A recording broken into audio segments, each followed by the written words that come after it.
Of CODEPINK Congress, here with Medea Benjamin, my co-host, the co-founder of CODEPINK. It's really a great honor to be with you tonight. And we have brothers with us, Norman and Abba Solomon, to talk about the end of liberal Zionism. And we'll start with the beginning. Well, we'll start with the end, and then we may go backward and talk about the controversy over Zionism within the Jewish community at the time of the Nakba, of the establishment of the State of Israel, otherwise known as the Nakba or the catastrophe. So those are our two speakers tonight, and we'll also have a Q&A with them for 10 minutes, and a capital calling, emailing, tweeting, everything party, where we will be asking our Congress members to boycott Netanyahu's appearance, his joint address to Congress. We don't know exactly when that will be. First they said June 13th, now we don't know, but in any event, boycott Netanyahu and no more weapons for Israel's genocide in Gaza. So let's get started with some news updates. Medea, what's happening on Capitol Hill? Well, not so much on Capitol Hill, but there is this issue of a ceasefire proposal. The strangest... Anybody know what that's from? Okay, it's gone. Oh, Medea, now you're muted. I have a feeling we're going to have some technical Let's try now tonight. How's that? Yeah, I can hear you now. Okay, so I wanted to start out with the ceasefire proposal that President Biden announced and said that it came from Israel. The problem is, though, that the Israelis don't seem to be in agreement about it. It's not clear even what Netanyahu says, because he said one thing on Saturday, then said another thing on Sunday.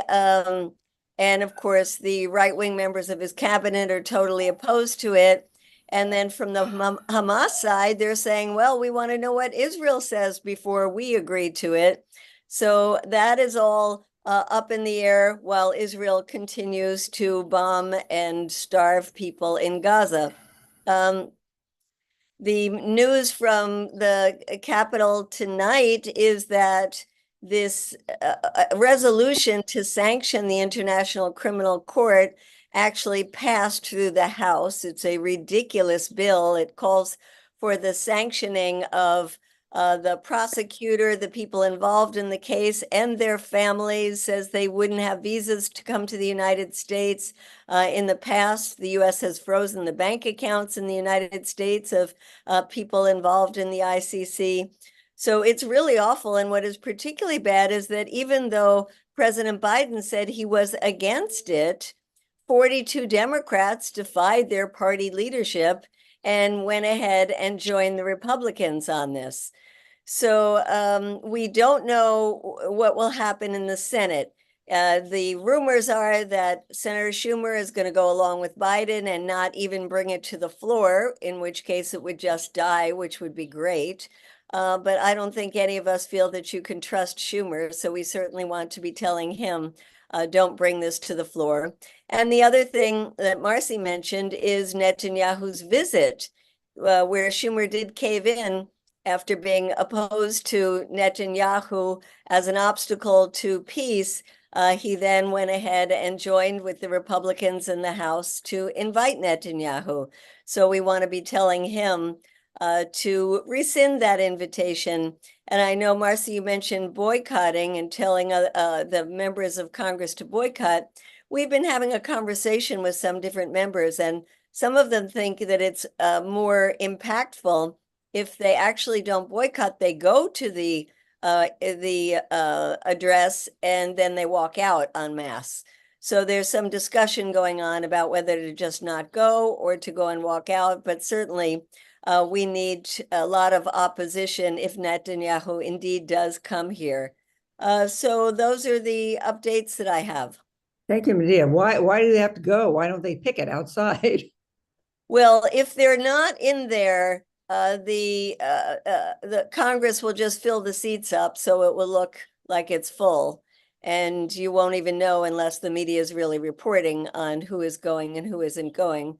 Whereas if they go and walk out, it's very clear. And of course, there'll be big protests outside. And wouldn't it be grand if they joined in the protest? Exactly. So I guess our call tonight should be either boycott or protest in some form Netanyahu's joint address to Congress. Thank you so much for that update, Medea. I just wanted to share a few things that we're involved in at Code Pink. A shout out to our New York City delegation for the World Court. They are visiting the United Nations this week, today, tomorrow, Friday, and they're going to visit a number of countries, UN missions, to urge these countries to end all trade relations with Israel to try to stop the genocide. And I'm just going to quickly read some of the countries they'll be visiting that are trading or have traded quite a bit with Israel in the past. So Turkey, Belgium, Germany, Brazil, Mozambique, Ireland, Netherlands, France, Italy, Spain, Japan, Canada, Cyprus, Greece, Australia, Colombia, Algeria, Benin, Mexico, Romania, Sierra Leone, Slovenia, and Switzerland. And I believe Slovenia has just recognized Palestine, the state of Palestine. So they're going to be visiting and delivering a letter explaining why it's so important that they uphold their obligation as a party to the UN Convention on the Prevention and Punishment of Genocide. What else? Okay, so we also are going to be launching a petition this week at Code Pink, and this will be addressed to some key members of the United Nations to declare Gaza a famine-stricken area. This is a call, a request that emanates from Palestinian territories and from Gaza, because with the designation of famine-stricken comes a coordinated effort on the part of the United Nations to deliver water, food, medicine, and plan for the future. I just want to touch on something about the ceasefire that you mentioned, the ceasefire proposal, Medea, and that is that what I'm not reading, I read somewhere, but I don't usually read it when it's reported, that part of this proposal is that Hamas disarm. Is that what you've heard? No, of course, the Israelis and Netanyahu said it's a non-starter if it doesn't mean the end of Hamas's ability to wage war. And Hamas has said not only do they want to see what the Israelis are saying, but they want the entire proposal to be written out because they've only seen the summary of it that Biden put out. Okay. Yeah, it was hard for me to imagine Hamas agreeing to disarm unless Israel disarms, which is very hard to imagine, right? Okay, well, let's get on with our program tonight. And again, thank you all for being with us. We have 189 people on the Zoom tonight, and do stay with us because we will be calling Congress and tweeting and emailing toward the end of the call. Now, we have brothers with us tonight, and we have Norman and Abba. Abba, are you with us? Can we hear you? Abba's having a few technical difficulties. We hope he can join us a little bit later on. We do have Hania Jodat Barnes with us, and she has been working with Norman for quite a while. Abba, is that you? There you are. We see you. Do you want to say hi? We can't hear you if you're talking. Okay, we'll keep working on that. Hania. Yes. Grace, if you could bring up Hania.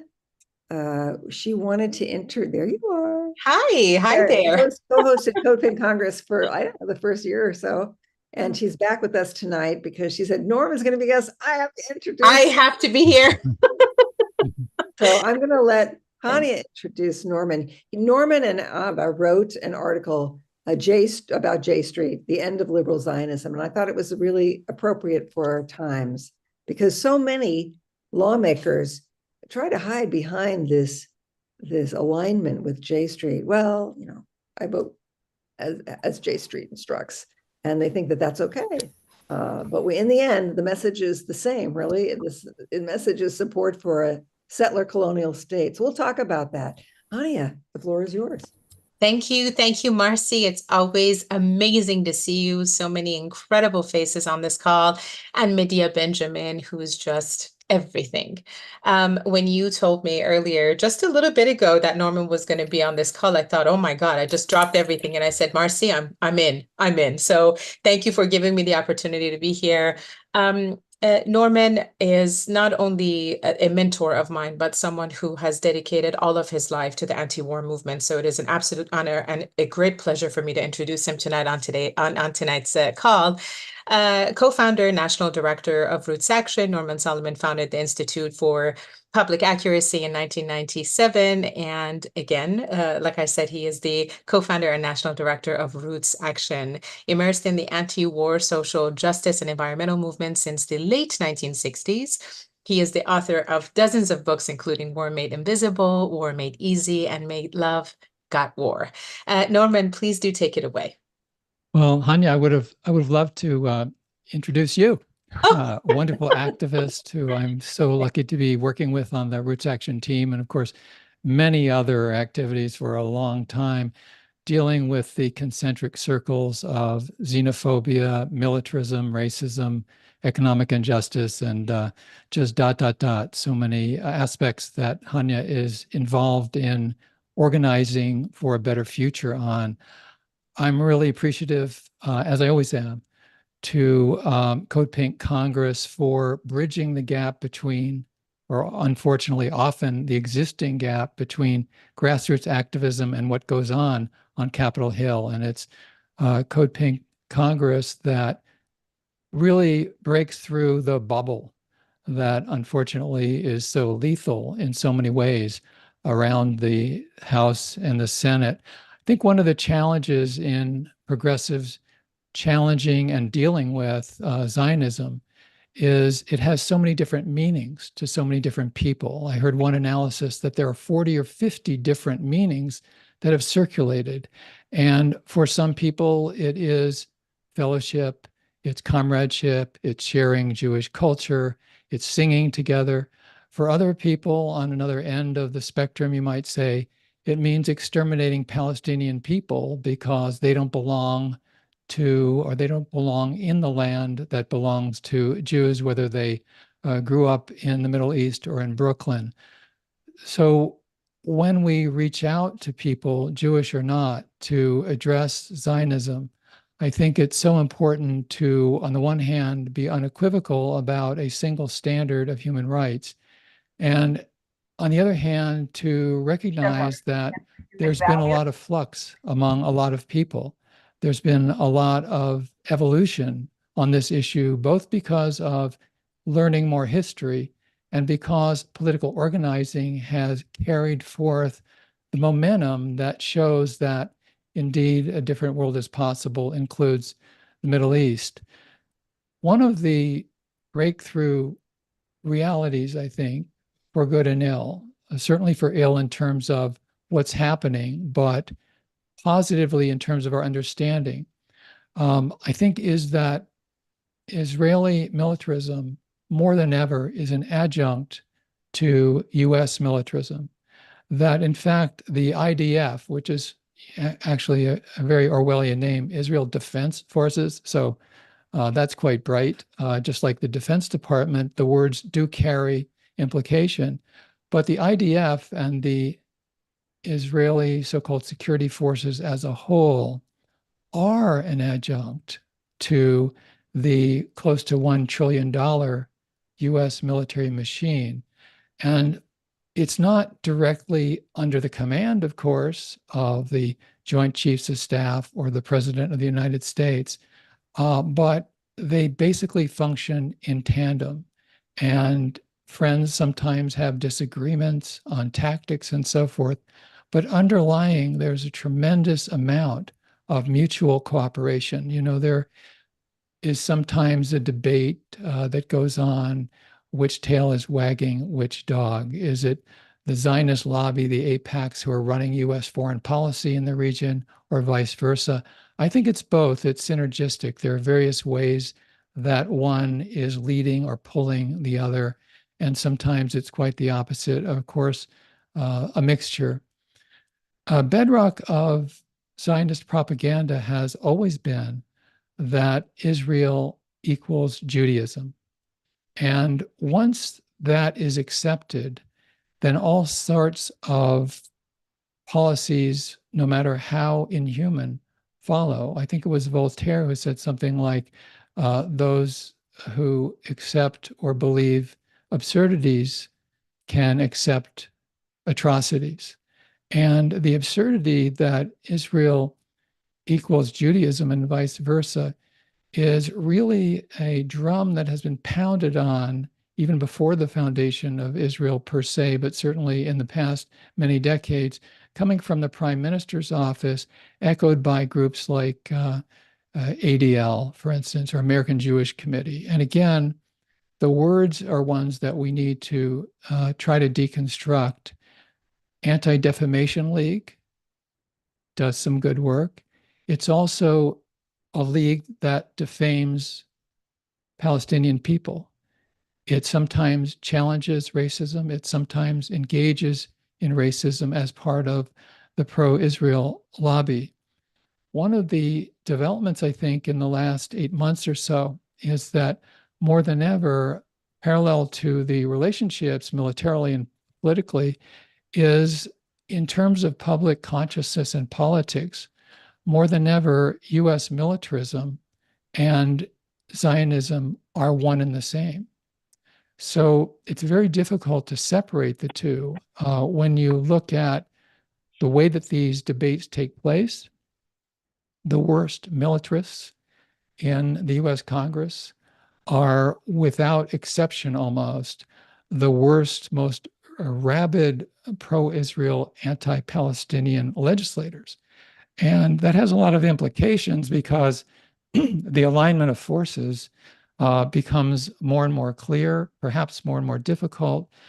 But it also means that in our own analysis of challenging US militarism around the world, I think it gives us more information to share in terms of building movements that challenge what the Israeli government has been doing in the region, and certainly the horrific ethnic cleansing, the mass murder, the genocide that's been going on for at least 2/3 of a year now in Gaza, but also more generally to deepen the analysis of activists so that as we deal with particular pieces of legislation, either trying to stop some or advance others, that there's an underlying deepening of a social movement, a political movement, to see the world as a whole with all of its complexities, definitely.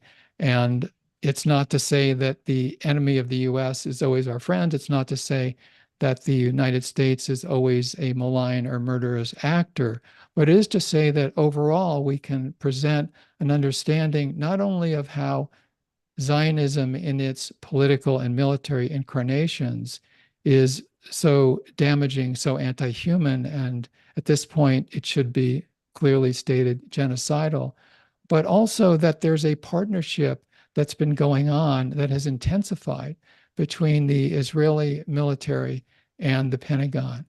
James Bamford has written some good pieces for The Nation magazine recently, talking about how in Gaza, the IDF is testing out new Pentagon weapons, how there's a revolving door of intelligence where Israel gives intel to the Israeli government and vice versa. There's, of course, tremendous profits to be made. $1.2 billion contract Amazon and Google has enacted in the last few years. And despite the lies that they've put out, I think it was the Times of London reported that the data and the technology is under the control of Israel. And those two corporations, even if they were to try to pull back because of domestic pressure, they can't short circuit the technology that they have contracted and have been providing to the Israeli government. The tech sector in Silicon Valley and elsewhere is very enmeshed, not only, of course, with the Pentagon, but with the Israeli government. The surveillance technologies that are being used around the world, that's a forte of Israeli tech sector and sales and so forth, used, of course, with really murderous effect in Gaza and the West Bank, but serving as a sort of a vendor product to regimes around the world. And one more aspect that I think is important among many to keep in mind and to educate ourselves about and each other. Yes, Israel is an apartheid state. It's been one for a very long time. The talk of a two-state solution, I think of more as a double talk solution for some liberal politicians and pundits who want to present this gaslit fantasy about a humane Judaism, when in point of fact, what we have dug in is a worse and worse, more barbaric apartheid state called Israel, and making essentially, even if there were a change of heart and mind at the top of the Israeli government, essentially impossible. How do you have a two-state solution with all those Bantustans and these isolated places in the West Bank, for instance, where Palestinians have been pushed? Another aspect of this whole dynamic of apartheid, where essentially there could be good comparisons to the Deep South during Jim Crow, where the Klan was often merged with the Sheriff's Department, which is more and more the case, essentially, so to speak, in Israel.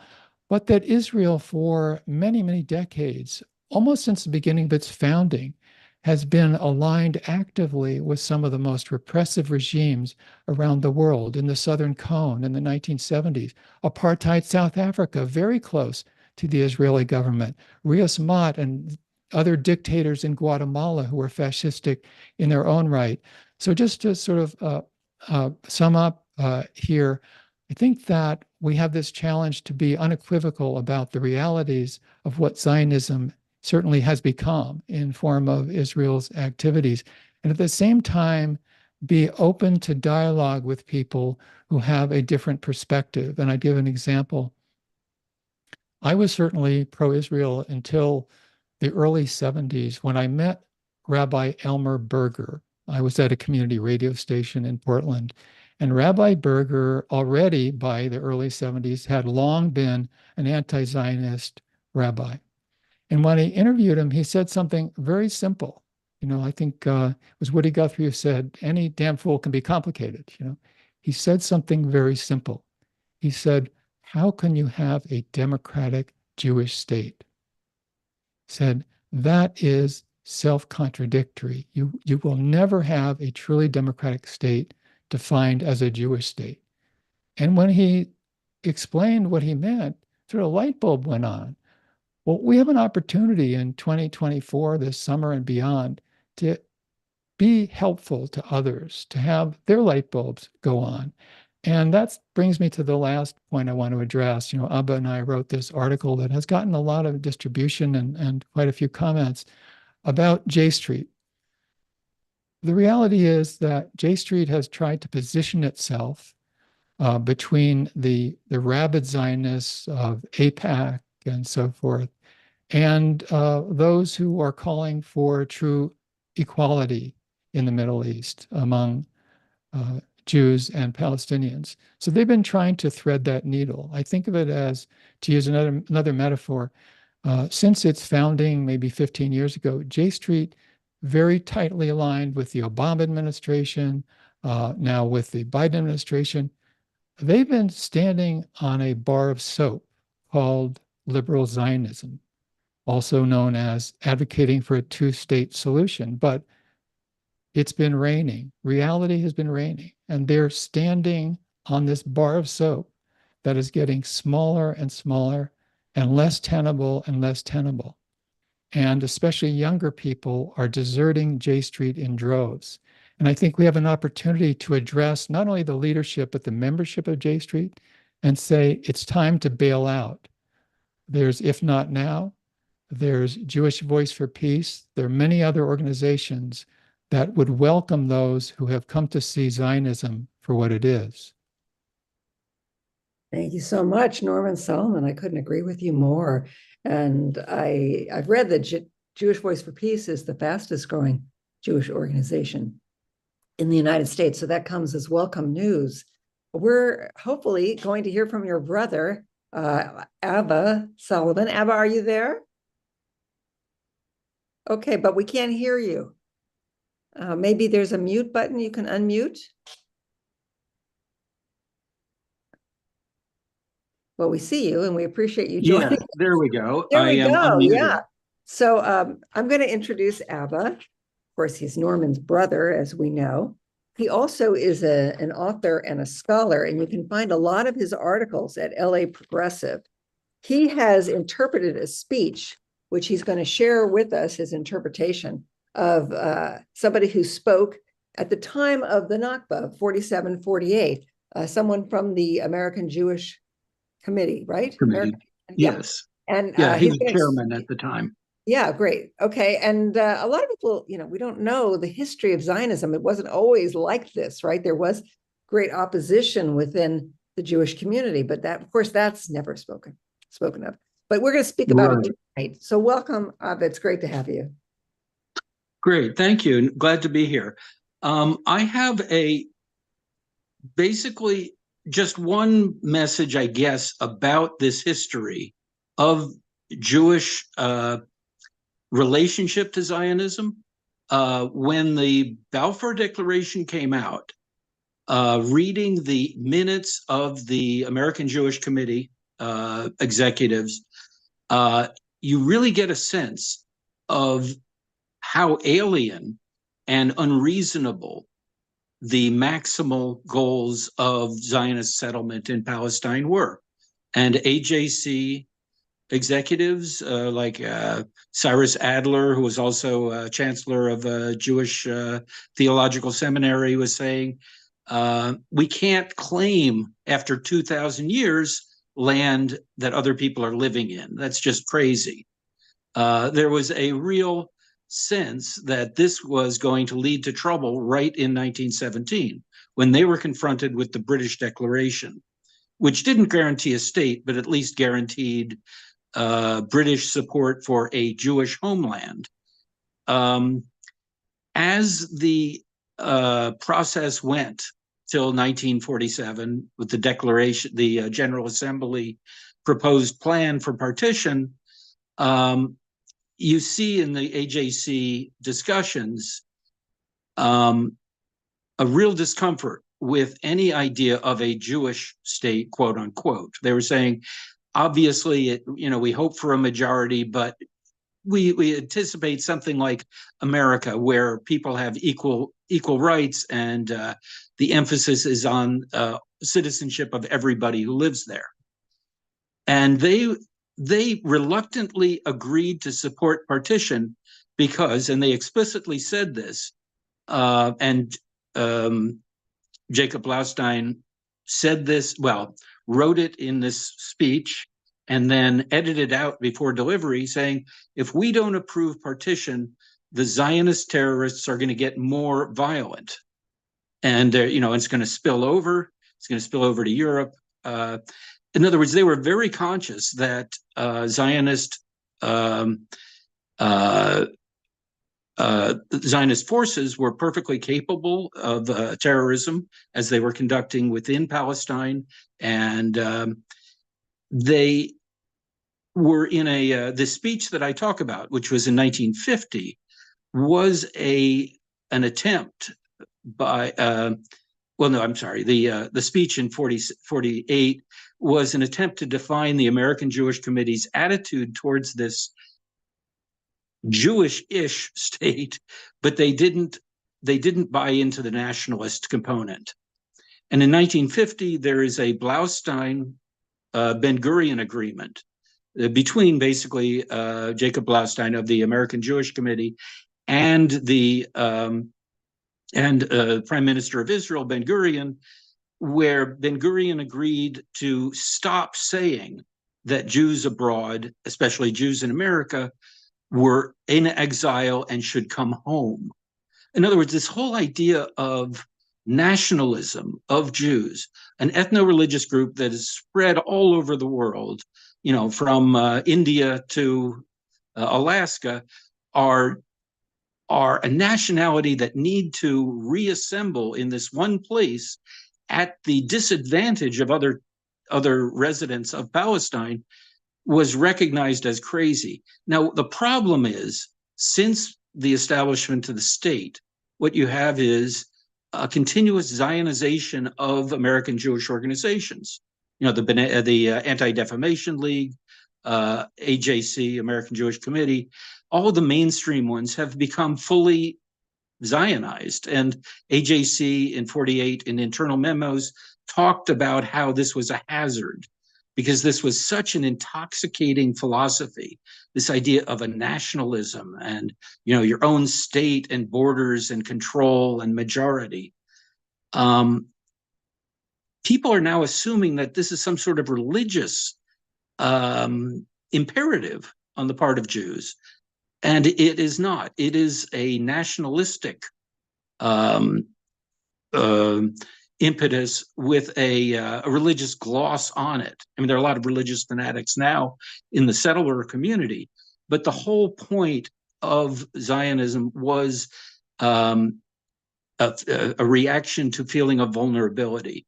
So basically, the upshot is you're up against people who have adopted an ideal that their land, this land of the state of Israel, even if they're American Jews, many have adopted this idea that that is their full expression of their identity. And it's going to be really hard to convince them that, like, a South African solution of shared sovereignty and shared purpose with other people who are not Jews is going to be really tough. And you see that when they've reacted to, like, Gaza protests on campus and calling them all anti-Semitic because they're identifying the state with their identity as Jews and as Jewish human beings. So basically, that's my only point in this short time. And sorry for the technical problems, but what you've got, I mean, I've tried to figure out how to get through or how to reach the people who are committed to this philosophy, not to mention the Christian Zionists, who are more important in the American politics. You know, you see the whole anti-Semitism on campus hearings was pushed in by GOP senators to please white evangelicals who have adopted the idea of Israel as fitting into their theological eschatology. You know, a reassembly of Jews, and then the Messiah will return, Jesus will return, that kind of thing. But this is a very, my concern, mostly my interest has been history of Jews in relation to Zionism. What I'm seeing now is we are not the most important players. Jewish Americans are not the most important players pushing for American support for Israel. It seems at this point to be the GOP and, you know, conservative Zionists, Zionist donors, but we're not the most important pushing, but we are the most vulnerable if this goes really bad in the United States. If the United States is sucked into something even more than we're already sucked into, providing military support and, you know, active military actions in the Mideast right now. We're fully, you know, we've got fleets and aircraft carriers and all kinds of things that we're acting as adjuncts to the Israeli government. But what's going to happen when this goes south is that Jews are going to be in a really odd situation, and I don't see any good outcome. Thank you so much for your analysis, Abba. We have Medea and Hania here who are going to ask questions. I have a question too, but first I'll defer to Medea and then Hania. Well, we have a lot of questions in the Q&A. Abba, there's a question here. Could you say something about non-Zionism, which I understand was different from Zionism and anti-Zionism? Yes, as a matter of fact, there's a witticism that I found by somebody saying non-Zionism was a way to bring people together. They wouldn't have to commit either way. The American Jewish Committee was an umbrella organization, and it tried to hold together anti-Zionists, Zionists. It called itself non-Zionist. It wasn't willing to commit until the 70s to being a Zionist organization. It's tough because what in 19, well, anyway, it's Does tough that exist anymore, non-Zionism? Oh, yeah. Oh, you mean rather than anti-Zionism? Yeah, Yeah. I mean, people try to simply avoid it as an issue. If you're a Jewish American, there are people who feel compelled to join in the resistance, like Jewish Voice for Peace or If Not Now. A lot of people do not center their lives, as the philosopher Sidney Hook said in 1945. He said, Jewish Americans cannot center their life around a location thousands of miles away. Mhm. Yeah, I just feel this is just, there's a lot of stress right now in the last 7 months among some Jewish Americans who are going totally wild with the idea that Jews are under attack because Israel is under attack, or being criticized. I'm saying under attack for attacking, for what's being done to Gaza. Yeah, it's a very interesting question. Just being neutral is very hard now. Thank you, Hania. Yeah, so I mean that kind of leads to my question.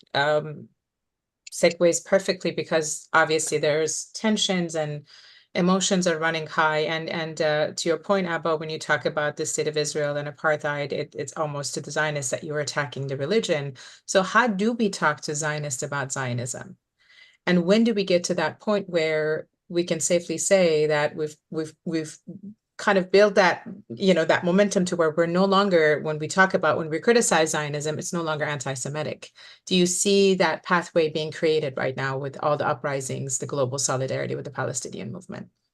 Yeah, the most successful people I've met who are able to talk to Zionists are people who know some Jewish history, who understand that the whole problem is hooked up with our history is vulnerability, is a history of this and that and the other persecution. Now, that's not all of Jewish history, but it's now emphasized really to promote Zionism, to say, we've never been safe. You see, for 2,000 years, we've never been safe.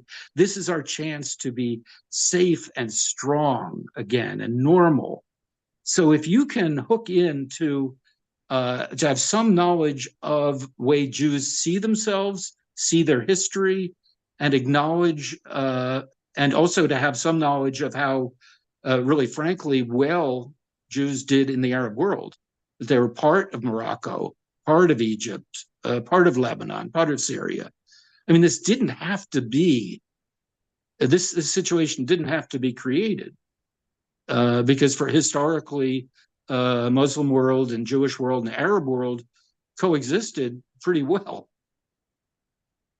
So I suppose having some knowledge of how Jews see themselves and kind of, but at this point, I mean, if you're really identified with the state, I don't know how to break that, because people are going to have to see it on their own.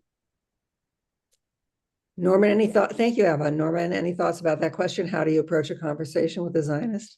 Well, one thought is what kind of Zionists they are. I mean, the association, the biggest group of so-called Christian Zionists in the U.S. claims 10 million members of Christian Zionists in this country. And when you just do it numerically, there's 7.5 million Jews in the country, and a lot of them aren't Zionists. So in terms of population, there is such a powerful pressure, as Abba said, manifested primarily, not only, but primarily inside the Republican Party. And I would say, to generalize, that for Christian Zionists, it is overwhelmingly theological, which makes that a tough nut to crack, to put it mildly. In terms of Jewish Zionists, of course, there are some religious extremists who talk about Samaria, Judea, and 2,000 years ago, but that's not the main thing. So in talking to those two different groups, so to speak, I think the language and the discourse needs to be quite different. Thank you for making that point. Yeah, I'm Jewish, and I was raised in a very Zionist community. The schools were closed on Jewish holidays, and we were indoctrinated, and it's really hard. They don't call it indoctrination for nothing. It's deep. But the fact is Norman evolved, I evolved, I'm sure Medea evolved. So we have to hold out hope that we can reach people or that they will come to this on their own. Abba, I was interested in knowing more about basically the hijacking of Judaism for Zionism. You said there was dissension within the American Jewish Committee. There was lots of talk that this was dangerous. The Palestinians would suffer. And yet we see basically the entire narrative, excuse me, about what it means to be Jewish has been hijacked. So are there points in history that you can point to and say, that's when it happened? Or that's how? Well, one thing is, once the state was established, the AJC felt that they needed to do PR for the state, like, for instance, about refugees, that they privately tried to pressure the new Israeli government to deal with the idea that there was, hundreds of thousands of people who had just lost their homes and were living in refugee camps in Lebanon and Syria and Jordan and in Gaza. But this was private. They said, we can't make this, our feelings about this public, because it will contribute to negative feelings about Jews around the world. I mean, it was a nutty situation they got into because they felt they couldn't speak out. And then in '67, there was this what seemed like a glorious victory, and people just got lost in the militarism of it. This lightning 1 week, defeat of multiple armies and all that sort of thing. One problem is, what is a Jew? In other words, are we an ethno-religious group, or are we a religious group? Are we an ethno-religious group, or are we a national group? Or is, what holds us together? And it's a feeling that we know who we are. But, it's not all observance. It's kind of a group feeling. And then you offer this intoxicating idea of this whole new country that embodies us. It was hard to temper. And the AJC was talking about this in discussions. How do we encourage resistance to this intoxication of nationalism? Because it really is hard to kick, as we know about nationalism in general. It solves a lot of problems. You can feel a member of the group, even if you aren't particularly knowledgeable or religious, as long as you glory in this country that is your people. You're golden. Thank you. you. It's a way to belong. Yeah. Well, it's interesting what you said about the Christian Zionists, 10 million of them, and they are motivated by religious fervor. And I've always found this marriage between Christian and Jewish Zionists to be really anti-Semitic, because for the Savior, Jesus Christ, to return, Jews had either to embrace him or they would perish, forever burn in hell. So, the fact that they have joined and formed an alliance, to me, is somehow a secret that people aren't really aware of, and yet it's so very dangerous. So let's go to another question, Medea. Well, Norman, I wonder if you could address shifts that are happening in Europe around Israel, with some European countries now recognizing Palestine, but Germany, for its guilt around the extermination of Jews, being so intransigent, and yet that seems to be changing a little bit now too. Do you have any sense of where Europe is going?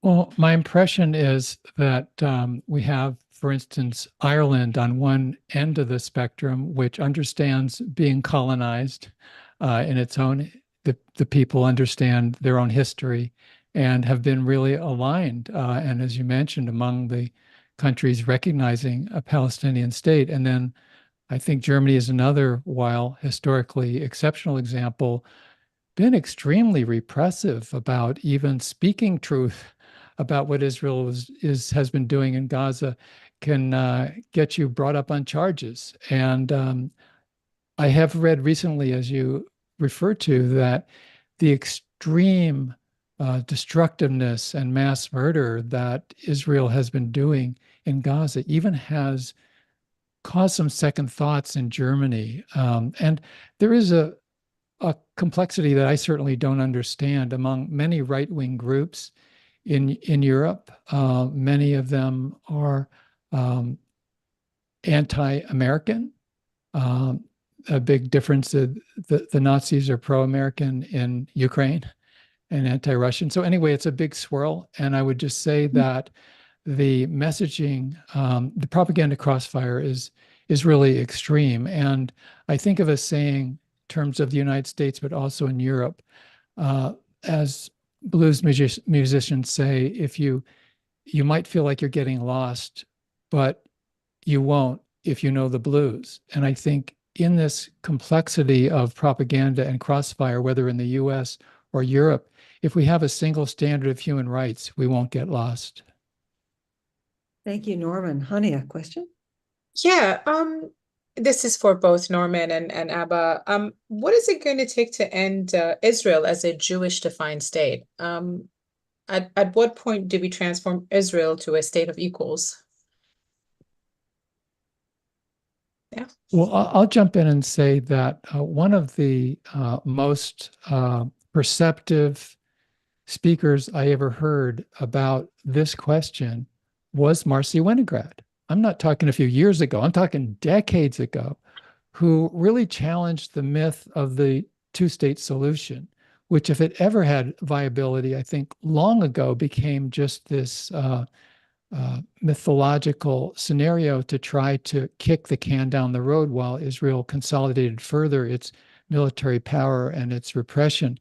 So it seems to leave us with the one state, and it's hard to be optimistic.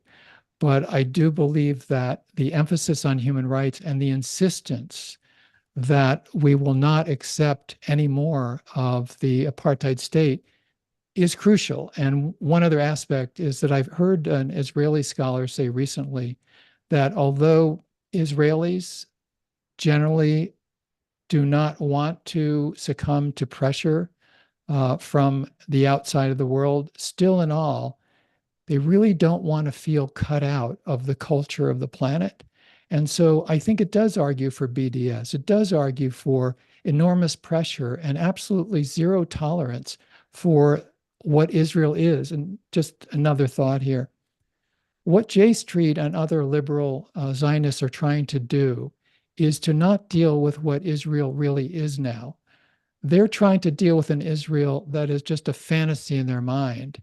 And so we have this challenge and this opportunity to say, as some scholars are saying very openly now for the first time, that Israel itself is a fascistic state. And we don't in any way cooperate with a fascistic state. We try to end it. Yes, I agree. Abba, any thoughts on that? I'm trying to think of anything optimistic, because what you have is people who, for a number of generations now, have built an ideology that is based around this fetish of Jewish identity as converting from vulnerability to power. And it's this belief that, the belief is that everybody living outside of Israel who is a Jew should be coming home, or is vulnerable and is living a half life. It's a very strong and intoxicating belief that you're fulfilling Jewish history. You're not just fighting for yourself and the land for your people there. You're fighting for this ummah of Jews. I don't know. I have a friend who thinks that the only thing that'll work is if everybody's incredibly thirsty. That if water supplies collapse for everybody, he's talking about something catastrophic that brings you way down to, beginning needs of simply staying alive. That the shock of something like that, I don't know. Yeah, I just do not know how to break that. The closest parallel I can think of is denazifying Germany. But that's a it's not an exact parallel, but it has some of the same flavor of thinking of Jews as something incredibly special and precious that has no analog. It's very distasteful in some ways, and it's not Jewish. It's Zionist. Racist. It's Yeah. racist. But it's a very strong myth that this is the promised land, so to speak. And mythology is so powerful, more powerful than anything, because it underscores the choice that countries can get away with in militarizing themselves and selling weapons for this genocide and everything. So listen, this cult was called J Street Unmasked. So I want to just wrap it up by focusing on J Street a little bit. Norman, you said people are deserting J Street. So I'd like to hear more about that. And Abba, if you know anything about J Street, its past, its present, its future, now's the time. I would just say that it's almost impossible to separate the politics of J Street with the politics of the top of the Democratic Party in Congress and in the White House. And while on the one hand, they're supposedly a polar opposite in their own minds from what AIPAC is, the reality is that, as the president of J Street bragged a couple of weeks ago in an email to supporters, J Street has fully backed every military aid package to Israel in its existence as an organization. So I think, without unduly polarizing and without calling them names, I think that the opportunity is to call out the contradictions that are so deep in what J Street has to say. They call themselves pro-Israel, pro-peace. And the only way that that makes any sense at all is to recall what the military theorist von Clausewitz said, that every conqueror is a lover of peace. Certainly, Israel would love to have peace with its boot on the neck of every Palestinian, but that's not real peace. I like that quote. Let's write that down. Thank you, Norman. Abba, your final thoughts about J Street? Well, I was, as part of this, doing this article, I read through every press release since October 7th from J Street. And the fascinating thing is how completely they talked about what was being done to Gaza with horror. They're saying this horror has to be stopped. Food has to come in, medical care, all this destruction of infrastructure has to stop. But they never, and then they would talk about how Israel needs to be supported. It was internally contradictory. And they're going to have to either drop the pro-Israel or the pro-peace. But it was interesting to see what were basically sensitive, thoughtful people who are still hoping that this ideology can be resurrected somehow, or can be preserved and made humane. Thank you. Well, when we talk about the future and hope, and we have to have hope, we have to get out of bed, right? I look to the encampments. I look to our youth. I look to all of us who are supporting them. I look to the people in the street. We see a great shift in consciousness. And when you talk about the power of mythology, you have to talk about the power of shifting that belief. And I think that's what we are witnessing. So, it's a question mark. We don't know, but we'll just keep on. So thank you so much, Abba and Norman, brothers. We didn't really get to quiz you about your upbringing, but next time. Well, thanks to everybody on this call. All right. Thank So you. just stay with us. We are but first we're going to unmute and thank our guests. Thank you. Thank you. Thank you.